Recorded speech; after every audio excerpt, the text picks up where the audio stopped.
They say school is where children go to learn. But when you strip away the stories, the policies, the promises, what remains is a room, a structure, a system. One adult, 30 children, 4 walls, and a single signal, broadcast to all. It looks like teaching, but mechanically, it's something else entirely. Each child in that room carries a frequency, an aura, a signature, a receiver, and each one is different. But the structure doesn't know that. The structure assumes sameness. It assumes learning is what happens when the signal is sent clearly enough, loudly enough, creatively enough. So it trains the teacher to broadcast better. It rewards energy. It praises differentiation. It funds innovation. But the issue was never the broadcast. It was always the receivers. Every human being is a field, a signal field, an electromagnetic aura, encoded with potential, pressure, awareness, and direction.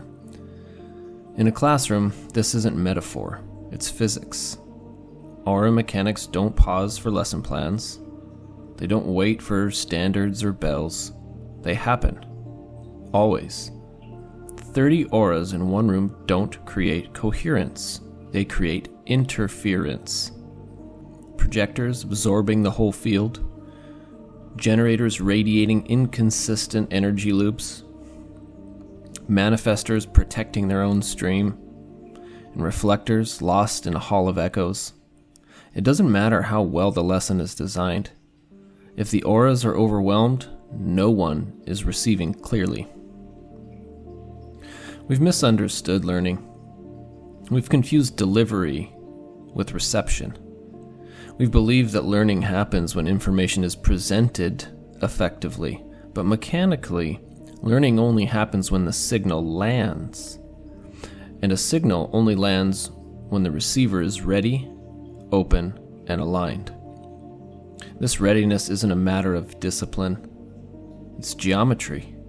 It's resonance. It's frequency alignment between the one sending and the one receiving. This is not philosophical. It's mechanical. Imagine a room full of radios. Each one is tuned to a different frequency. Some are AM, some are FM, some are shortwave, some are wideband satellite dishes. Now imagine trying to send the same message to all of them through one signal, at one volume, on one channel. No matter how beautiful the broadcast is, some radios will only hear static. Some will distort the sound, some will never tune in, and some will absorb so much noise that they begin to shut down entirely. This is the classroom in 2025, and it doesn't matter whether it's public, private, charter, or homeschool, the structure is the same. It's based on a misunderstanding that learning is the result of content, planning, curriculum, and delivery. But it's not. It's not. Learning is the result of resonance between the environment and the body's ability to receive. It's the product of clarity between the signal and the receiver. And if that clarity isn't there, no real learning happens, no matter how hard everyone tries. But instead of questioning the structure, we pathologize the children. We tell them they're too slow, too distracted, too energetic, too sensitive, too behind. We fragment them into labels. We isolate them into interventions. We medicate the misfits and reward the ones who comply, and try and drag the rest towards the mean. But it's not the children that are broken. It's the signal. It's the room. It's the structure. 30 children, all expected to learn at the same time, in the same way, from the same person. No variation for frequency, no awareness of type, no space for mechanics. And yet, each child in that room has a specific learning environment, a place where their signal naturally clarifies. In human design, these are called environments. They're not optional. They're not personality traits. They are mechanical requirements for correct absorption and digestion of life. Some children are caves. They learn best in retreat, with control over their surroundings, often alone or with trusted people. Some are mountains. They require distance, perspective, and elevation, both physical and energetic. And some are valleys. They thrive in repetition, in rhythm, in ambient sound, learning by what they hear over time. Some are shores, and they need thresholds and movement, not fixed location, and their learning occurs in the in-betweens. Some are markets, and they require interaction, transaction, and the pressure of value exchange. And some are kitchens, and they absorb through chaos, mutation, and mixing. Transformation happens in the blend. And none of these are fluorescent lit rows of desks in a 10 by 20 box. The classroom, as we know it, was not designed for resonance. It was designed for compliance. Its architecture reflects a now declining global cycle, the cross of planning. A cycle that prioritized coordination, standards, safety, and institutional structure. The classroom was a manifestation of that background frequency, a geometrical structure for mass education, designed to support the world as it once was. But the frequency has already changed. Since 2020, the background support field, the very geometry of life on Earth, has been shifting. As we move toward 2027, the cross of planning dissolves.